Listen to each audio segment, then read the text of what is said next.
Olá, professor, olá, professora. Bem-vindo ao nosso podcast Pode Falar, Professor. Eu estou muito feliz com esse retorno dessa segunda temporada.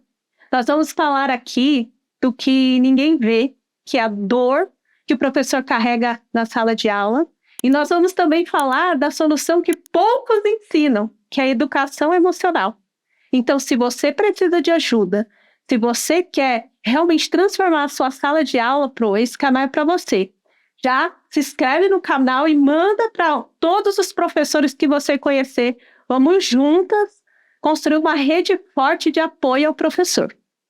E sem mais delongas, eu vou apresentar a minha convidada de hoje, que nós vamos falar sobre a educação emocional. Vai ser esse tema. O que a educação emocional pode fazer e pode trazer de transformação, primeiro, para a tua vida, professor, porque só existe aula transformadora, só existe educação transformadora se o educador está inteiro, se o educador está cuidado, se ele tem algo para dar para aquele aluno, porque ninguém dá aquilo que não tem, que não carrega. Então, você precisa estar inteiro emocionalmente para poder acolher esse aluno. Você precisa primeiro ser acolhido, professor, e é sobre isso que nós vamos falar. E eu vou apresentar a minha convidada, que é a Ellen Matos. Muito, muito, muito feliz de estar voltando essa nova temporada com você. Eu, sou suspeita de falar da Evelyn, porque ela é uma educadora emocional, já vou apresentá-la, colocar todos os pontos aqui dela, mas eu conheço vidas transformadas por ela, pelo conhecimento que ela carrega, pelo trabalho que ela faz. Então é por isso que você está aqui hoje, porque eu acredito e vejo o potencial que você carrega. Obrigada pela sua disposição, pelo teu coração, por você estar se doando aqui, ajudando a nós professores. Eu que agradeço, para mim é um prazer estar aqui com você. E poder falar para essa classe que é muito querida, tenho lembranças muito importantes da minha época de escola. Então, eu sei o quanto que o professor tem valor, o quanto que ele pode fazer diferença na vida dos alunos, assim como fez na minha. E eu estou muito feliz de estar aqui. Que bom, que bom. Olha só, a Evelyn Matos, ela é esposa do Ícaro. Ela é mãe da Alice de 8 meses. A princesinha Alice tem 8 meses. Ela é formada em administração de empresa e ela atuou 15 anos como CLT e desde os 14 anos com cargo de liderança. E ela deixou essa carreira bem consolidada para atualmente atuar como educadora emocional. Após mergulhar em uma jornada de formações sobre desenvolvimento humano, jornada que começou de uma necessidade pessoal e transformou isso em propósito de vida. Muito bonita, muito legal. E eu quero já começar nesse ponto aqui. Fala só um pouquinho sobre o que foi o desenvolvimento humano, a educação emocional, o que ela fez na sua vida. Pontos que você fala, olha, isso foi transformador. Uau! Bom, ela fez enxergar coisas que eu não conseguia ver sozinha. Eu acho que esse é o grande ponto. Começou de uma necessidade pessoal, no sentido que eu trabalhava muito tempo dentro de uma empresa, né? E eu ouvia dos meus chefes falando assim, nossa, eu vejo tanto potencial em você. E aí eu escutava aquilo e eu falava, caramba, que potencial é esse? Porque eu não vejo esse potencial em mim. Eu não vejo isso que as pessoas estão falando. E eu, naquela época, comecei a ter um distúrbio alimentar. Eu comecei a perceber que eu estava desenvolvendo uma compulsão alimentar, que eu queria controlar e eu não conseguia. E racionalmente, eu sabia que eu não podia me comportar daquele jeito. E eu falava, cara, mas por que eu não consigo? Em um momento eu tô aqui decidida, determinada a fazer dessa forma. No minuto depois eu tô fazendo totalmente diferente. É alguma coisa da minha cabeça. E essa coisa da minha cabeça que me veio em mente me gerou uma dúvida de querer entender por que eu estava me comportando daquela forma. E depois de consumir alguns conteúdos na internet, eu fui participar de uma imersão de inteligência emocional, né, que fala sobre esse assunto, de se educar emocionalmente. E lá eu entendi o que estava acontecendo. E que aquilo ali era só o efeito de muitas coisas que estavam acontecendo na minha vida e que eu nem tinha noção, que eu nem estava prestando atenção e que estava fazendo que aquele distúrbio alimentar fosse a minha válvula de escape. Porque comer não é prazeroso. Quando você come, não dá aquela sensação de bem-estar. Por mais que depois pode ser que bata uma culpa ali, né? De falar, nossa, não deveria ter comido isso, não deveria ter comido essa quantidade. Mas gera um bem-estar. E a partir dali, a minha visão se abriu. E aí eu fui tentando, como eu posso dizer, eu fui entendendo o potencial. Qual era o potencial que estava por trás e que eu não estava colocando em prática? Entende? Como que estava meu casamento? Como que estava minha vida profissional? E aí eu fui entendendo que tinha muitas coisas acontecendo e que eu não conseguia resolver.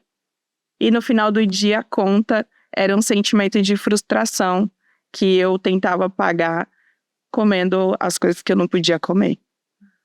Então, eu entendo que o primeiro passo aí foi a consciência. A consciência. É ter a consciência de que o que estava causando aquele efeito externo, que é só o efeito, a causa era interna. Exato. Era o que eu carregava aqui dentro. Exato. Né? E assim somos todos nós, né? Tudo que está à nossa volta, todos os resultados que nós temos externamente, vem do que nós carregamos, e o efeito, a causa, está aqui dentro, né? A gente precisa cuidar, né, da causa, para que lá fora mude. E a gente sempre tenta ao contrário, né, Evelyn? Primeiro a gente quer mudar o que está lá fora, mudar o outro, né, mudar o que está externo, mas não funciona assim, na verdade. Né? Até porque já dá muito, eu costumo dizer, né, às vezes a gente quer mudar o outro, mas quando a gente coloca o olhar para nós mesmos e entende o que nós precisamos mudar dentro da gente, a gente já vê que dá um trabalho. Já dá muito trabalho na nossa vida, né? Dá muito trabalho. Então não é algo de fora para dentro, é de dentro para fora. E nós vamos falar hoje sobre como cuidar de si e essa transformação chegar até a sala de aula.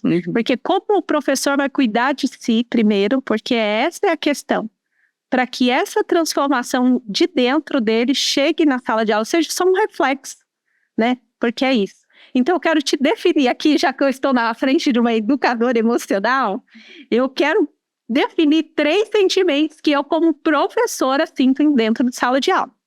E, professor, se você tiver algum sentimento, além desse que eu vou citar, você vai colocando aí nos comentários qual o seu sentimento, aquele que é pertinente dentro da sala de aula. Você entra e já sente ele, ou ele aparece todos os dias ali, constantemente na sala de aula. O meu sentimento, Evelyn, primeiro, é de frustração. Esse é o primeiro sentimento que me define como professora em várias circunstâncias. Claro que tem outros também prazerosos, como satisfação de ver um aluninho sendo alfabetizado, entrar lá sem saber ler e a gente marcar a vida dele para sempre, é maravilhoso. Mas a gente vai tratar desses daqui que eu acredito que precisam de atenção para que a gente consiga avançar e ter melhores resultados. Então, o primeiro é frustração. O segundo é raiva. Eu já vou te explicar de onde vem essa raiva, tá? Porque Jesus falou assim que a gente podia ter raiva, a gente não podia pecar. Ireis, mas não pequeis. Então, ter raiva é normal. O que a gente não pode é deixar essa raiva fazer a gente perder nosso réu primário. Essa raiva não pode chegar a esse ponto. E o segundo é uma impotência. E depois eu transformei essa impotência, esse sentimento de potência limitada. Eu entendi que eu sou uma pessoa limitada. Tinha coisas que eu ia conseguir fazer, mas tinha coisas que estavam além do meu alcance. E que tudo bem, eu sou um ser humano, eu sou limitado. E limitado, o que faz todas as coisas é só Deus. Então, não. Então, eu tinha que respeitar essa limitação e hoje eu respeito. Então, assim, eu vou te explicar por que a frustração. A frustração porque nós dependemos, o nosso trabalho, ele depende de um contexto social. É um trabalho de parceria. Se eu não tiver a parceria do pai, se eu não tiver a parceria dos meus gestores, se eu não tiver um ambiente escolar que estimule essa criança, se eu não tiver um psicopedagogo para acompanhar alguns casos de algumas crianças, a gente não consegue fazer sozinho, a gente não consegue avançar. E a gente sabe aonde está o problema. E a gente tenta ajudar aquela criança, mas nós sabemos que ela precisa de um apoio além, principalmente da família. E aí isso causa uma frustração, porque muitas vezes a gente entende, ouve a história daquela criança, e por mais que a gente se entregue, se doe 100%, deixa lá todo o nosso empenho para aquele aluno, ele não avança, né? E nós sabemos que nem tudo depende de nós, mas isso causa uma frustração, porque é uma vida. Uma criança ali com um futuro todo pela frente, que está sendo sabotada, muitas vezes, pelos próprios pais. E o segundo, esse sentimento de raiva aí vem por esses pais, né, que não faz o que deveria ser feito e quer que o professor faça. Ele não faz com o filho dele, que é 1, 2, às vezes, dentro da casa dele, mas ele obriga ou cobra do professor que o professor faça com 35, que o professor realize com 35. Então, isso dá uma raiva, porque é uma total falta de empatia. Não saber se colocar no lugar desse professor. Então, é esse sentimento que muitas vezes causa raiva de muitas crianças desassistidas, de muitas crianças negligenciadas.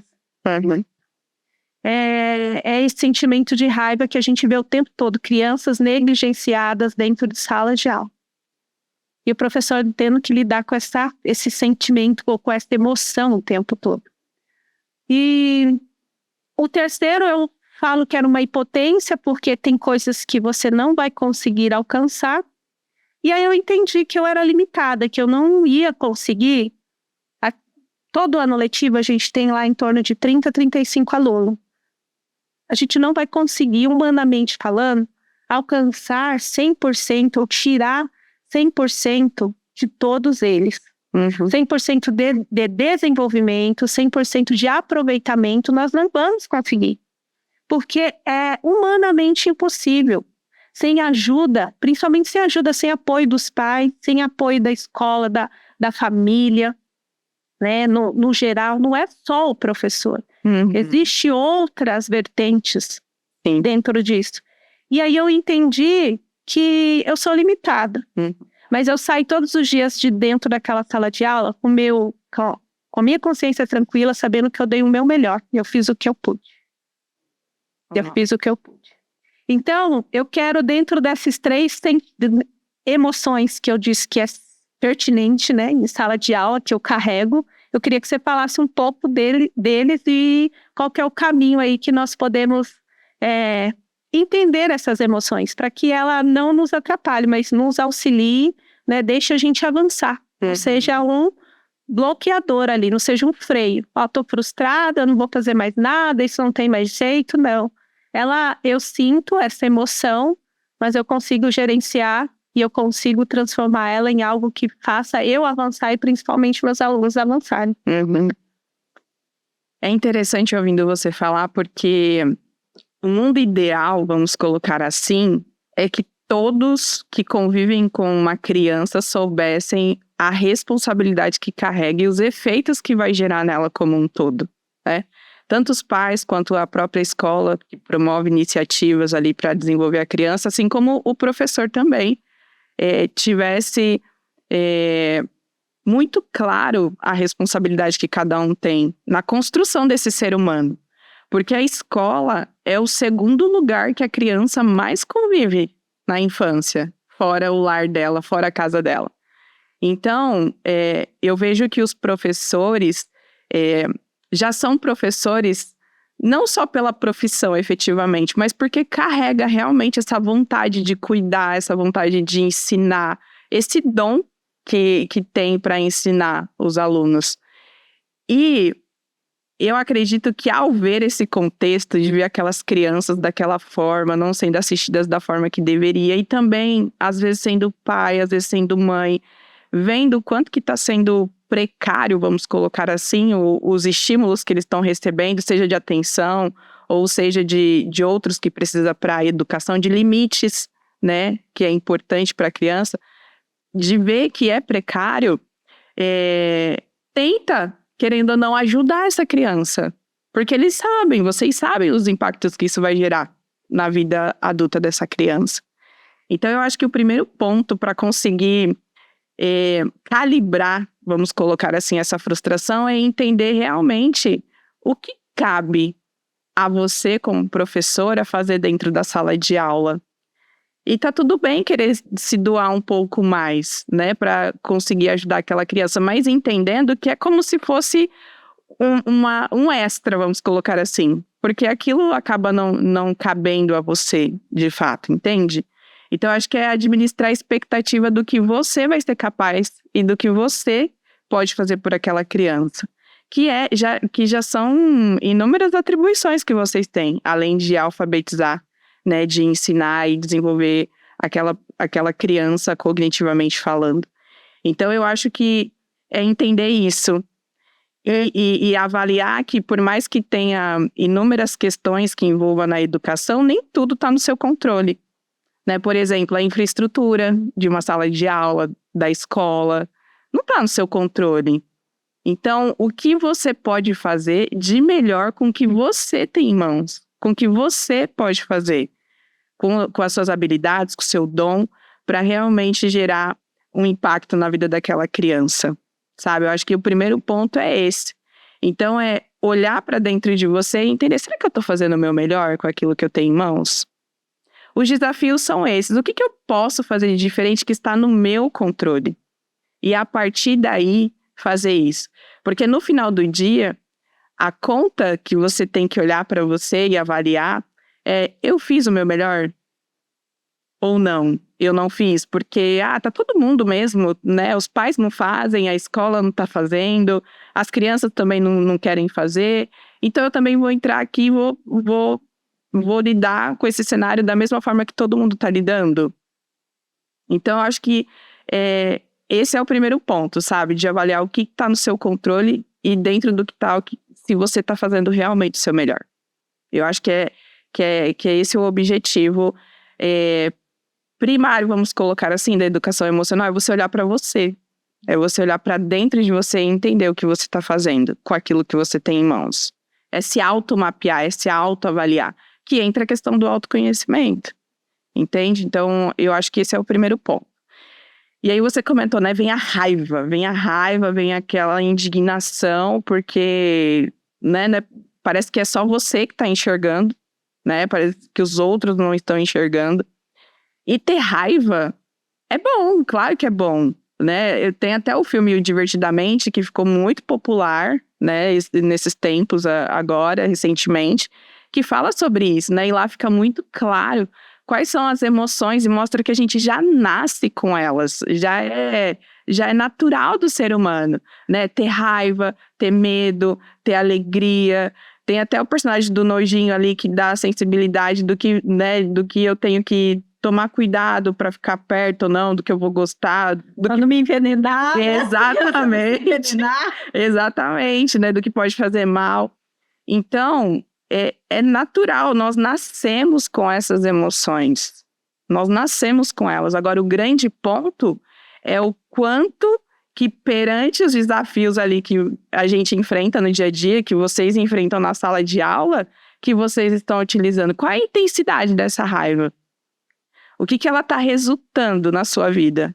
Está tornando uma rotina mais pesada? Como que você acorda? E você imagina que você está indo que você vai para a escola. Como que você acorda? Você acorda feliz? Quais são os pensamentos que te invadem quando você pensa no seu trabalho? Então, é esse o grande ponto. Quanto mais raiva você tiver e mais intensa ela for dentro de você, e você não prestar atenção nisso, ela pode começar a gerar danos, não só emocionais, mas físicos também. Eu ia perguntar sobre isso, porque os professores são um dos profissionais que mais adoece hoje no Brasil. Eles estão, assim, tá um adoecimento coletivo. Uhum. E eu acredito que tudo é emocional. Vem dessas emoções. É só um reflexo das emoções que esses professores estão carregando. Mas pode continuar. E você sabe, Ivan, que eu gosto de falar disso porque eu atendo uma professora, inclusive, e ela fala assim, Evelyn, e quando eu conheci ela, ela falou, né, às vezes eu tenho que lidar com uma situação dentro da escola ou dentro da minha vida mesmo, pessoal, e por fora eu me mostro forte, bem resistente, que aquilo ali não me impactou. Mas por dentro, eu sinto uma raiva e eu fico remoendo isso, tipo, dias, assim, que até ela conseguir lidar com aquela emoção. E ela fala, cara, eu sinto uma raiva tão grande que se transforma em uma coisa tão ruim dentro de mim que eu fico chorando. Eu me sinto como se fosse uma criança mesmo. Eu me sinto como... Eu sinto aquele sentimento que eu tinha lá na adolescência, quando algo não saía do jeito que eu gostaria. E eu falei, caramba, né? Que interessante. Ela sem ter a percepção, ela já foi lá na infância e entendeu que ela sentia isso lá, que era muito presente. E por que isso acontece? Porque a nossa estrutura emocional, o nosso emocional, ele foi realmente configurado do 0 aos 12 anos. Isso a ciência já prova. Todo mundo que já parou para olhar para dentro de si, para entender o porquê que não consegue avançar na carreira, o porquê que não consegue ter uma vida conjugal do jeito que gostaria, enfim, em qualquer área, sempre quando vai avaliar, volta por algum acontecimento, por algum episódio que aconteceu lá na infância, quando ela não tinha a estrutura racional que tem hoje como adulta para avaliar aquela situação. Então, quando ela falou isso, eu comecei a explicar exatamente sobre isso. Que hoje, por mais que nós sejamos adultos e a gente vai continuar crescendo em idade, vamos colocar assim, o nosso emocional ainda é configurado como aquela criança que a gente foi, do 0 aos 12 anos. Então, muitas reações que hoje nós temos é baseado na forma que a gente aprendeu a lidar quando a gente era criança. Só que naquela época, nós éramos seres totalmente emocionais. A gente não conseguia disseminar, vamos colocar assim, identificar o que realmente cabia ou não para aquela situação. Qual era o contexto real, entende?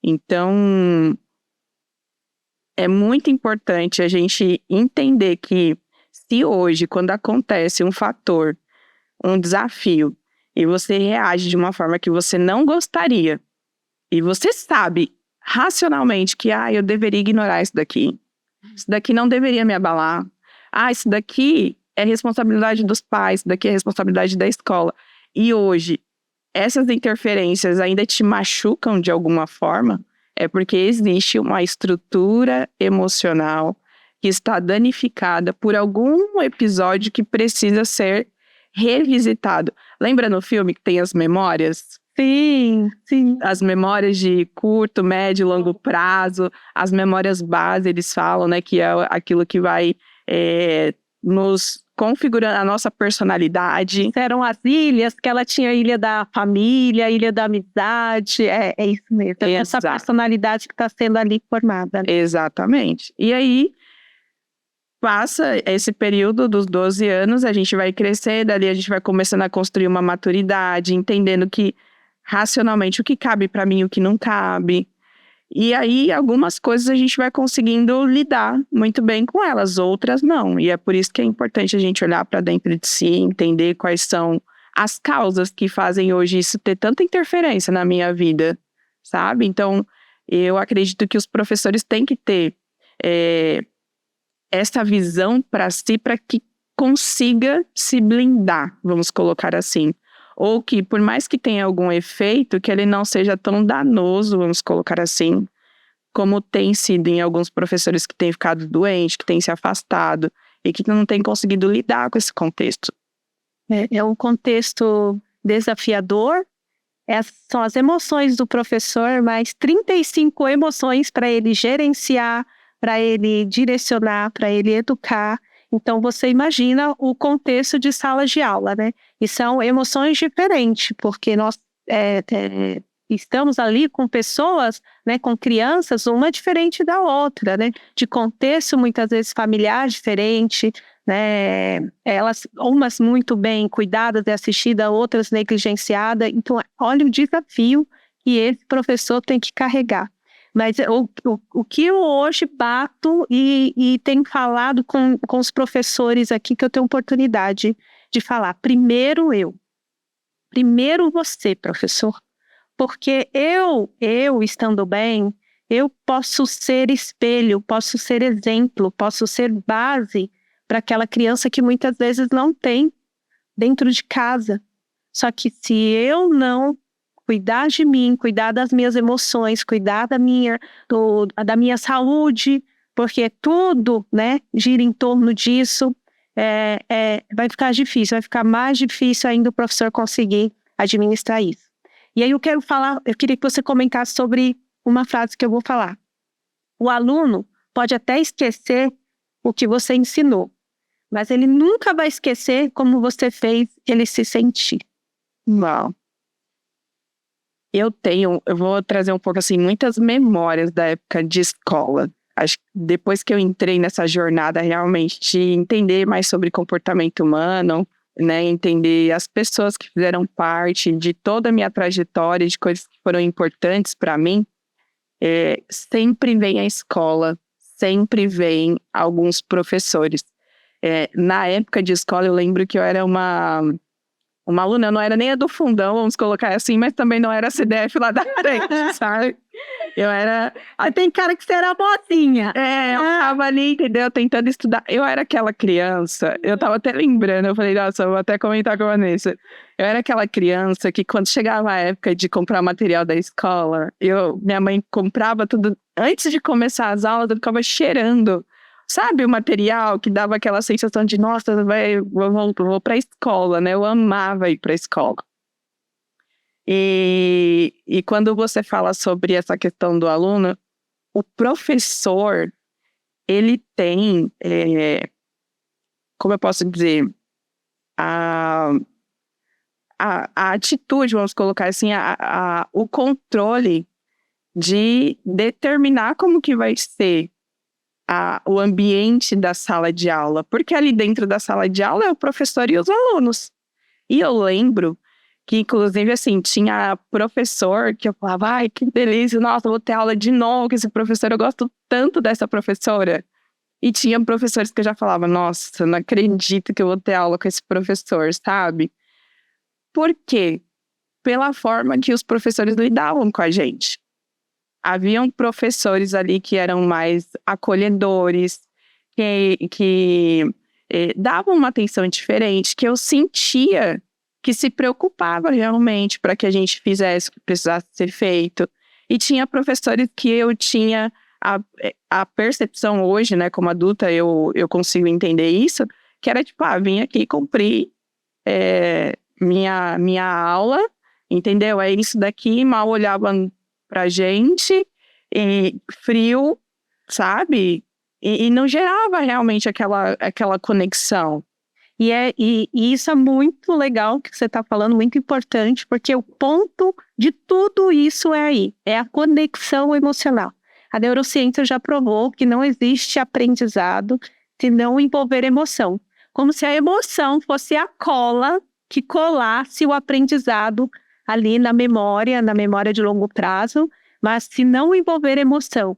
E eu fiquei pensando agora também, quando eu estava na escola, e eu ia bem numa prova, eu não lembro nem o conteúdo mais, porque eu tirei 10, mas se você perguntar se eu lembro aquele conteúdo, eu não lembro. Mas eu lembro do professor me dando parabéns, eu lembro do professor me validando, eu lembro do professor me criando uma crença de capacidade em mim, como você é capaz, como você é inteligente. O conteúdo eu não lembro, mas aquela crença que ele implantou em mim, eu carrego até hoje.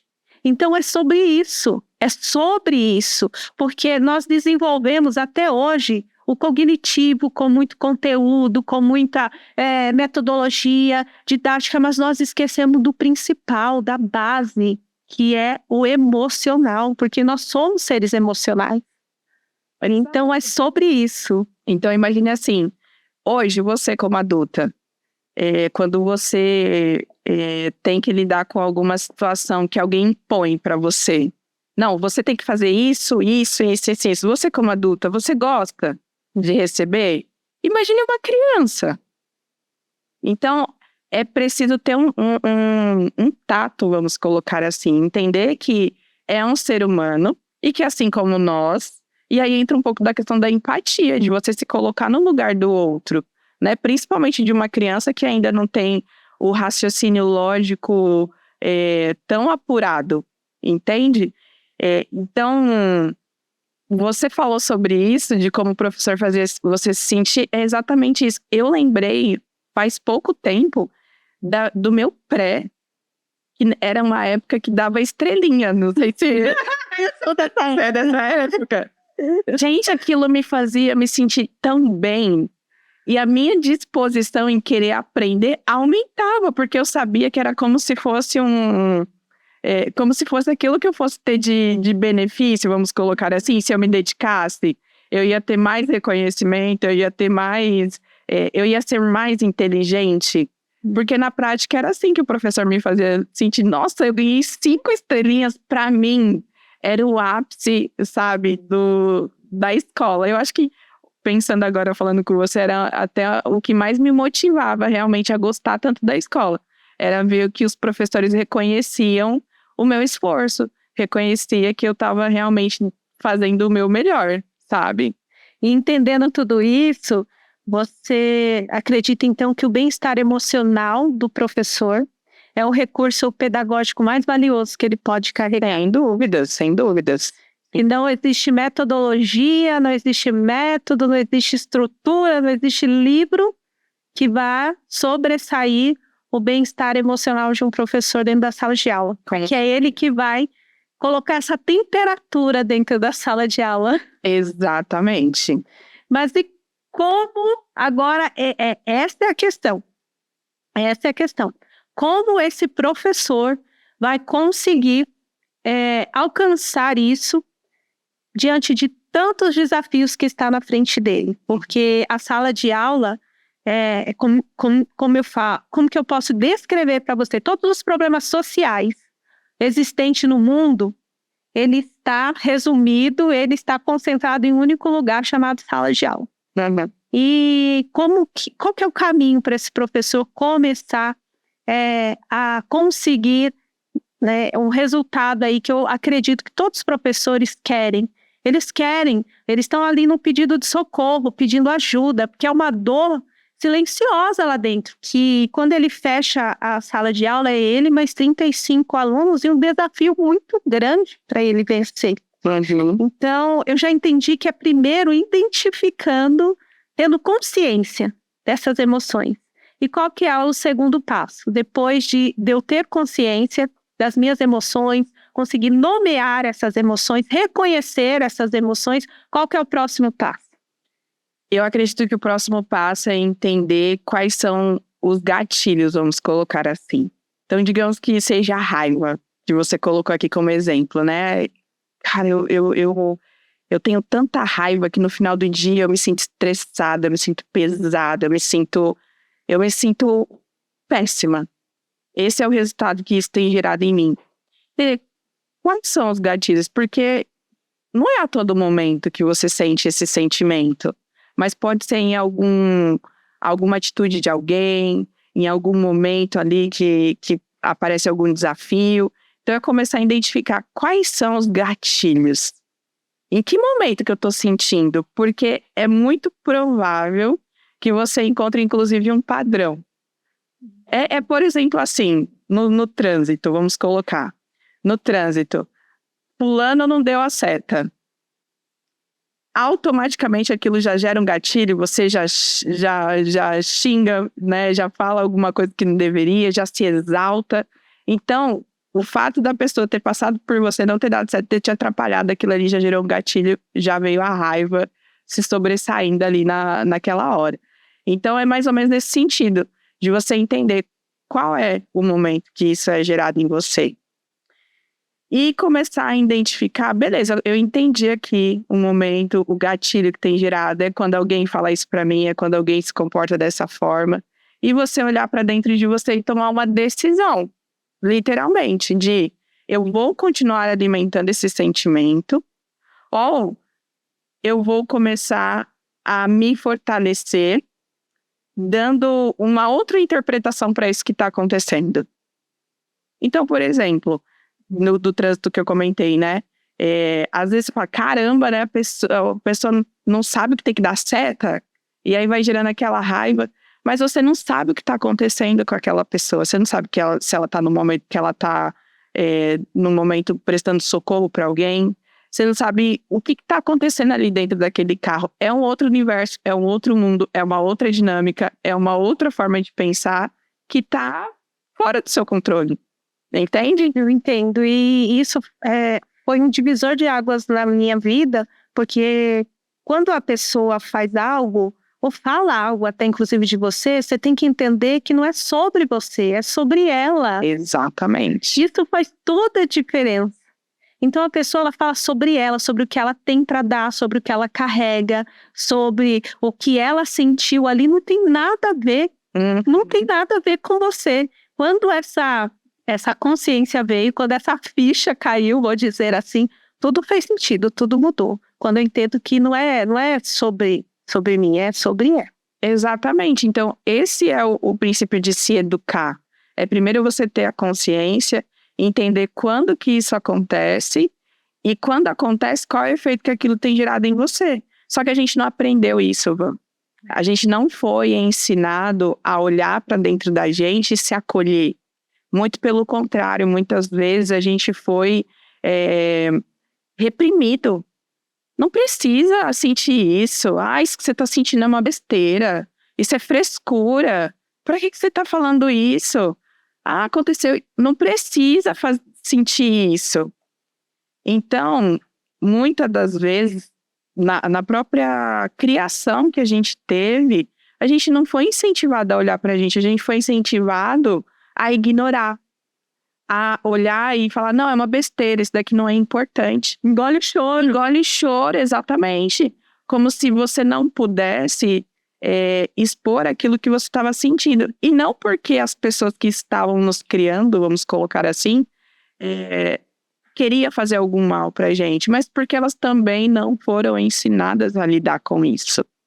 Entende? Entendi. Então, a gente começar a se educar entendendo que é uma necessidade, não é um luxo. Não é um luxo. Porque muitas vezes, sabe o que eu percebo? Que as pessoas, isso aconteceu comigo, ela só procura se desenvolver, olhar para si, quando já está num nível que ela realmente já não tem mais controle. Que ela tá falando, que ela fala, meu Deus, eu preciso de ajuda. Ao invés de ser uma atitude preventiva, acaba sendo uma atitude reativa.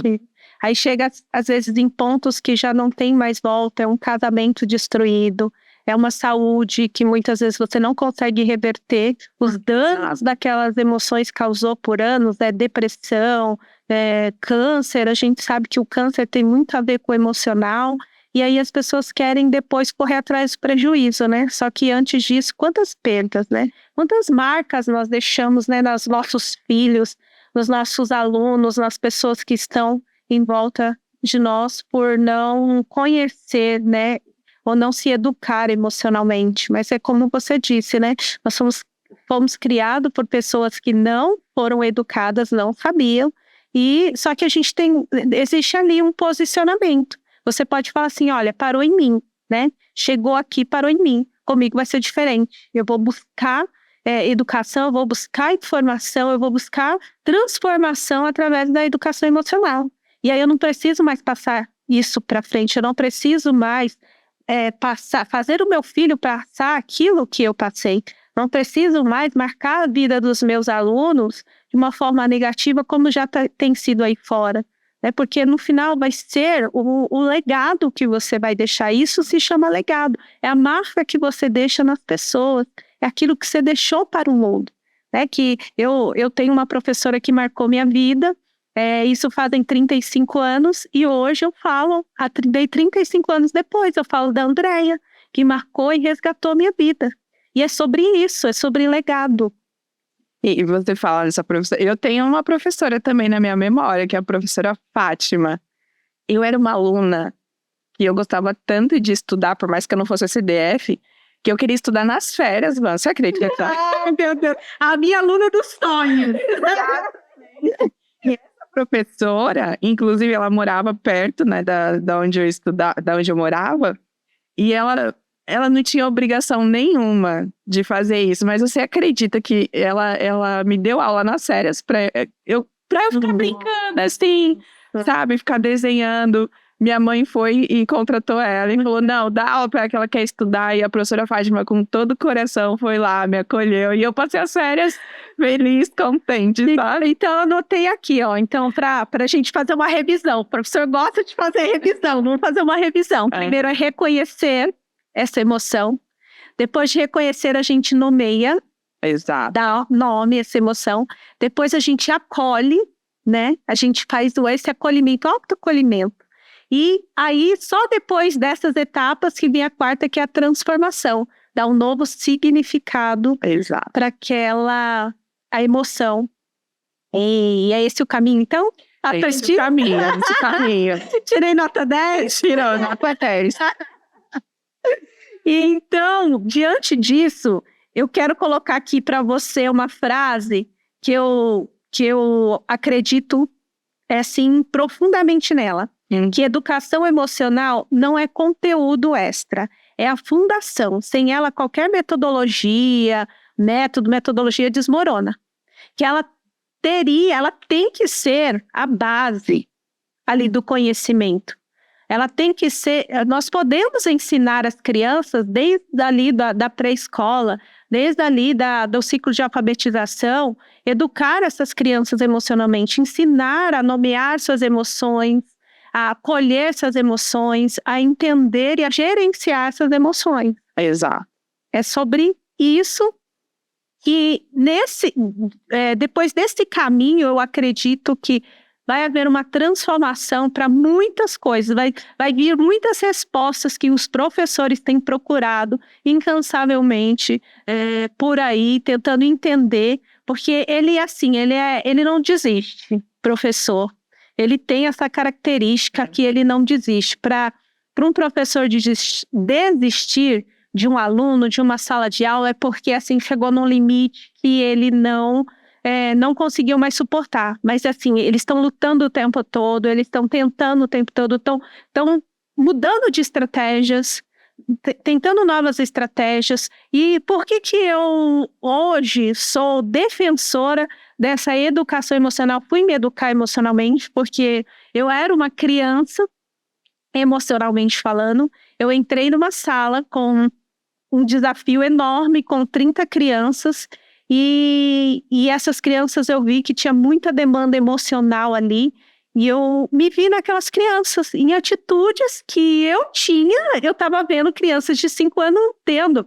Eu vi atitudes de pessoas mais velhas, né, amigos, e eu comecei até a nomear, olha aqui, ó, igualzinho fulano, igualzinho ciclano. Eu via naquelas crianças de 5 anos atitudes que os meus amigos de 30, 40 anos eu estava tendo. E eu falei, eu preciso entender o que acontece. Aí eu fui entender que eu era uma criança emocionalmente falando e que eu precisava educar as minhas emoções e que através disso eu ia conseguir ajudar aqueles alunos, aquelas crianças a educar as emoções deles e consequentemente ter um aprendizado efetivo. Porque eu tentava ensinar o conteúdo, vamos dizer assim, porque nós temos um planejamento, um conteúdo a seguir, e aí vinha aquele sentimento de frustração, de você dar o seu melhor e não conseguir alcançar aquela criança. Foi quando eu entendi, se não tivesse a conexão emocional, se não tivesse o acolhimento, ela não ia aprender. Você ia virar de ponta cabeça e não ia conseguir fazer ela aprender. Então, foi um caminho que eu tracei que deu certo na minha sala de aula, me trouxe muitos resultados. Em outro podcast, nós vamos conversar, vou te contar de algumas histórias, alguns alunos aí, né, incríveis, que tiveram mudanças assim extraordinárias, mas o sucesso hoje que eu tenho como professor em sala de aula, eu tenho certeza que foi pela educação emocional. E então ele tem que ser base, né? Base para o aprendizado, não poderia desassociar educação cognitiva com educação emocional nunca, né? Jamais, jamais. É a base mesmo. E a gente às vezes entende isso de uma forma que não é tão explícita. Você falando, quando eu trabalhava dentro das empresas, que eu sempre, de 15 anos, 14, foi liderando pessoas, eu falava uma frase que depois que eu entrei nesse universo, né, de realmente me desenvolver, eu falei assim, caramba, eu sabia que eu precisava disso, mas eu também não sabia identificar o que era, porque eu falava assim, caramba, essas pessoas aqui, todas adultas, eu tenho que ser mãe, tenho que ser pai, tem que ser tio, vó, eu falava desse jeito. De um monte de marmanjo. De marmanjo, exatamente. Eu cheguei a liderar, inclusive, pessoas que já tinha idade para ser minha mãe, literalmente. E eu falava, caramba, será que a pessoa, olha só, será que ela, com toda essa experiência de vida, não entende que ela tinha que se comportar dessa forma? Será que ela não sabe que ela tinha que ser desse jeito, né? Ter essa responsabilidade, por exemplo, chegar no horário? Um exemplo, né? Será que ela não sabe? Racionalmente, ela sabia que ela precisava, mas não é a razão. É isso, eu acho que isso é o que precisa ficar claro. Nós não agimos pela nossa razão, nós agimos o que as nossas emoções ditam que a gente tem que fazer. Porque se fosse pela razão, estava todo mundo magro, feliz, não é mesmo? Feliz, contente, com a carreira sempre crescendo, sempre olhando a vida de um olhar mais positivo, vamos colocar assim, o copo meio cheio, não o copo meio vazio. Mas na prática, quando a gente não tem essa habilidade de se educar emocionalmente, a gente acaba sendo tendenciado a quê? A olhar tudo de uma forma negativa, a não querer dar o nosso melhor. E o resultado vem, Ivan. A gente é o que a gente colhe, literalmente. Não adianta a gente querer plantar uma performance, vamos colocar assim, dentro de sala de aula, fazendo básico, e querer que os alunos façam o máximo que eles podem fazer, entende? Então, não tem congruência, não faz sentido. Então, é esse cuidado. Eu acho que, se eu pudesse falar aqui, uma coisa para ficar intrínseca mesmo nos professores, é que nós agimos, nossa performance depende do nosso trato emocional conosco mesmo, sabe? Então, é super importante ter esse olhar, sabe? Ter esse... Eu comentei aqui no início, né, lá no filme Divertidamente, que a gente nasce com essas emoções e a gente vai aprendendo a lidar com ela por observação, por tudo aquilo que a gente vai vivendo. É igual quando a gente vai ser alfabetizado, né? A gente, enquanto criança, começa a falar as primeiras palavras em casa, observando os nossos pais, o que eles falam, repetindo ali o que eles vão falando.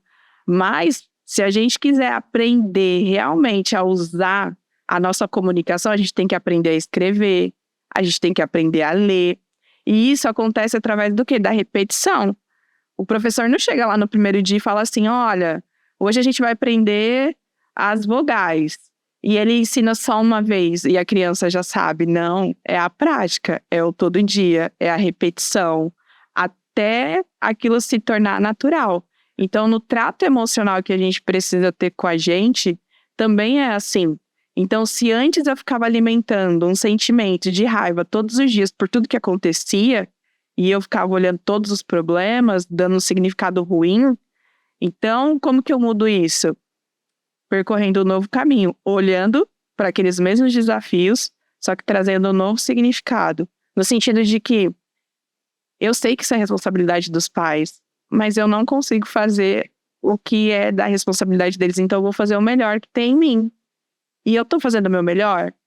Esse saldo realmente está sendo positivo?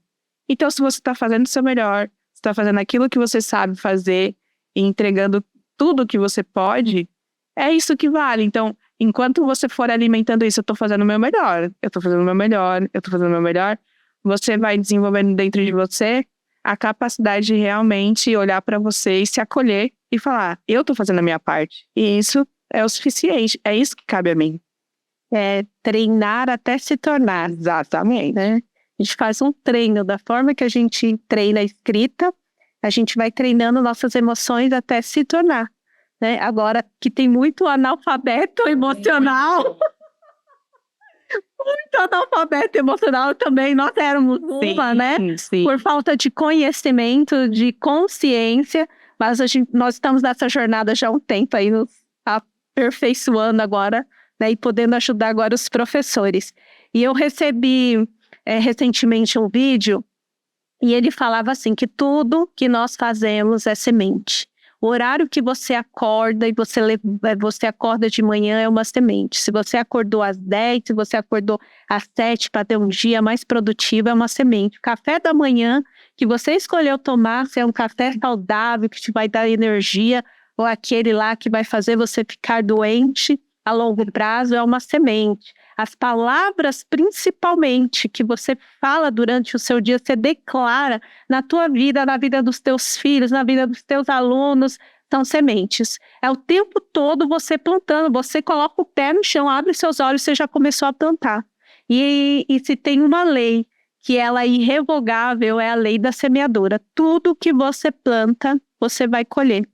E assim, nós não temos poder sobre a colheita, mas nós temos o poder sobre que semente nós queremos plantar. Eu tenho poder, imagine assim um cesto cheio de sementes, boas sementes, e um cesto cheio de sementes podres.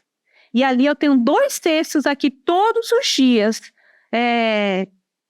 diante de mim, esperando eu escolher qual que é a semente que eu vou hoje plantar, quais as sementes que eu vou plantar. E aí eu vou pegando o tempo todo desse cesto, as sementes boas ou as podres, que vão germinar e vão me dar um retorno, mas é conforme a semente. Então não adianta a gente querer colher aquilo que não plantamos, não adianta a gente querer plantar abacaxi e colher melancia, não funciona assim. É uma lei, a gente está sobre uma lei da semeadura. Exato. A terra vai te dar aquilo que você vai plantar, conforme a semente que você plantou. Exatamente. Eu também acredito muito nisso, Vã. Em todas as áreas da nossa vida, em todas. Na profissional, eu acredito que é onde fica mais evidente ainda, sabe? E eu acho interessante porque dentro desse universo profissional, às vezes a gente vê, por exemplo, um colega de trabalho se destacando, né? Recebendo convites para participar de iniciativas que talvez a gente até julgue que a gente merecia receber. Mas a grande questão é o que ele fez de diferente, Que ele plantou. o que ele plantou de diferente para ele estar recebendo esses convites, para ele estar tendo esse reconhecimento. Sim. Entende? Então, muitas das vezes, quando a gente tem um olhar, inclusive, negativo, a gente pode achar várias coisas para justificar, mas por que tá puxando o saco de fulano? Pode estar puxando o saco de ciclano, mas será que é só isso? Será que é realmente isso? Ou é talvez a história que a gente conta pra gente mesmo, pra gente falar, eu não tô conseguindo por isso? Mas será que essa pessoa não tá se esforçando, não tá buscando estratégias diferentes para lidar com os desafios dentro da sala de aula? Será que essa pessoa, ela não está buscando se educar emocionalmente para ela estar mais fortalecida e ela não é tão... você usou um termo, mas eu não queria utilizar, que é da emoção do nojo, né? Que é sobre ficar envenenada. Ela não está se envenenando de toda aquela carga negativa que vem com ela, que vem, né, dos desafios. Então, o que ela está fazendo de diferente? Alguma coisa ela está fazendo. E aí a gente pode olhar para ela e se distanciar, ou a gente pode olhar para ela e falar, o que você está fazendo de diferente, que eu também quero fazer igual? Que eu quero entender se faz sentido para mim. E eu quero buscar isso também, porque eu quero sentir algo diferente. Eu não quero, no final do dia, ficar alimentando esse sentimento de frustração, de raiva, de indignação. E mesmo que houver um reconhecimento aí injustamente, porque realmente tinha um trama ali dentro, no final vai ficar o que você vai tirar de significado daquilo que você plantar. Porque primeiro que ninguém consegue sustentar muito tempo um personagem.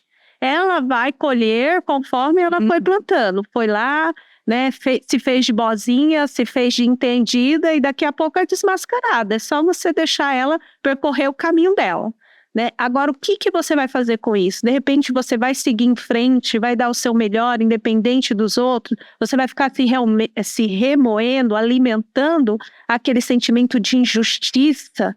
E esse sentimento vai te minando sua energia? Então, na verdade, é tudo sobre nós, é sobre o outro. Exato. Né?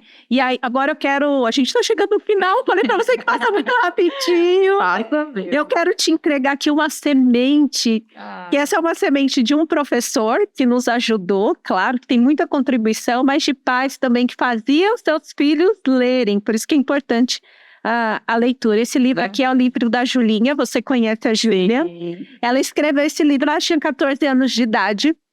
Né? Hoje você sabe que a Julinha está estudando fora, que era o sonho dela, já está ali bem fluente no inglês e está seguindo o caminho dela, mas ficou frutos aqui. Isso aqui foi uma semente que um professor plantou nela e até hoje a gente fala, essa semente está aí, ó, dando frutos, porque nós temos, como eu disse, controle sobre o que nós vamos plantar, a semente. Agora a colheita, os frutos, eles são, né, incontáveis. Isso aqui é um fruto, é o Chamas Vivas, o livro da Júlia.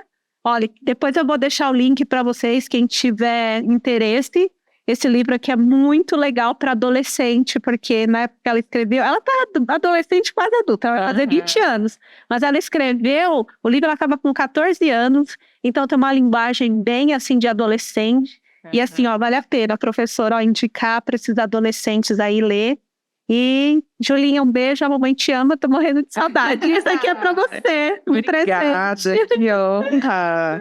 E você sabe que depois que eu tive a Alice, eu gosto muito de ficar lendo livros assim, sobre educação, e saber que foi a Júlia com 14 anos de idade me inspira, porque hoje, como mãe, eu quero passar algumas coisas para a Alice também, para que ela tenha uma plantação tão importante que nem você fez na vida da Júlia, que nem esses professores que ela teve contato fizeram, para que, independente de onde ela estiver, ainda esteja, olha só, frutificando, né? E tá frutificando hoje na minha vida. Então, muito obrigada. Quando ela voltar, você traz para ela autografar para você. Com certeza. Você viu, Ju? Depois você autografa o livro da Ela. Já gerou um compromisso para você quando você voltar, viu? Então, ó, eu coloquei aqui para a gente ir finalizando e depois eu quero que você deixe aí suas considerações finais para os professores. Eu coloquei uma frase assim, olha, a educação emocional é a base do trabalho do professor, porque aprender a sentir é o primeiro passo para aprender a pensar. Uau! Então, eu queria que você explicasse mais um pouquinho sobre esse aprender a sentir para depois aprender a pensar. Porque nós entendemos que a porta de entrada para tudo que aqui são portas de entrada, né? Imagina, o que nós ouvimos são portas de entrada, né? Os nossos olhos, nossos sentidos. Aqui são portas de entrada, todos os nossos sentidos, né? O que nós vemos são portas de entrada, o cheiro que nós sentimos são portas de entrada, o paladar, né, as sensações são portas de entrada. E ela vai de encontro primeiro com as emoções, como você falou lá no filme.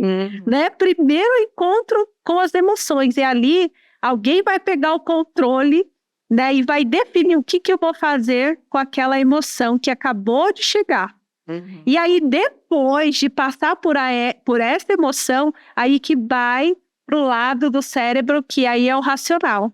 Por isso que muitas vezes a gente faz coisas pela emoção e quando chega no racional a gente se arrepende. Então eu queria que você falasse dessa porta de entrada que é a emoção para depois, porque isso eu vejo que a base os professores em sala de aula, eles têm que entender que tudo que eles estão ali ensinando, todo o contexto em sala de aula, ele não vai chegar direto na razão. E nós estamos acostumados muito a prestar atenção nisso, no cognitivo, no desenvolvimento cognitivo, né, nesse desenvolvimento, os professores que alfabetizam, né, então, percorrendo esse caminho, acreditando que se eles forem mais intensos no aprendizado, ou no conteúdo, ou na metodologia, vai funcionar. E não tem funcionado. Não tem funcionado, porque nosso país é um dos que tem o maior índice de analfabetos, que lá na lista, né, dos países com melhor e a educação mais precária, nós somos lá um dos últimos com a educação precária. Então, eles precisam entender que esse caminho, essa porta que entra e ele encontra direto com a emoção. Uhum. Isso que você falou é muito interessante. Então, eu acredito que tanto na sala de aula quanto na vida, nós sempre vamos ser expostos às situações, às circunstâncias, a desafios, né? Coisas que realmente são interferências externas, que vão vir pra gente interpretar, dar um significado, entender o que a gente vai fazer com aquilo que a gente recebeu.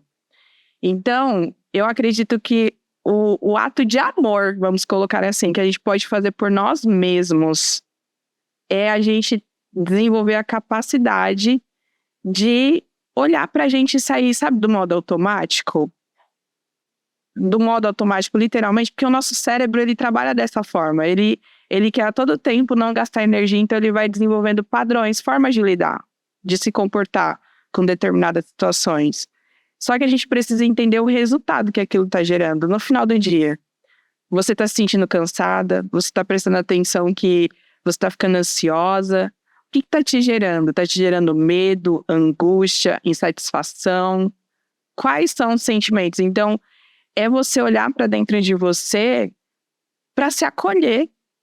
Porque, Vanessa, se você não fizer isso por você, ninguém vai fazer.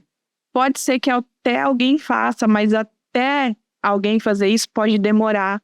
E até lá, você ter desenvolvido tanta coisa ruim dentro de você ter uma vida tão pesada, sabe? Então, é você parar, olhar e entender, analisar friamente.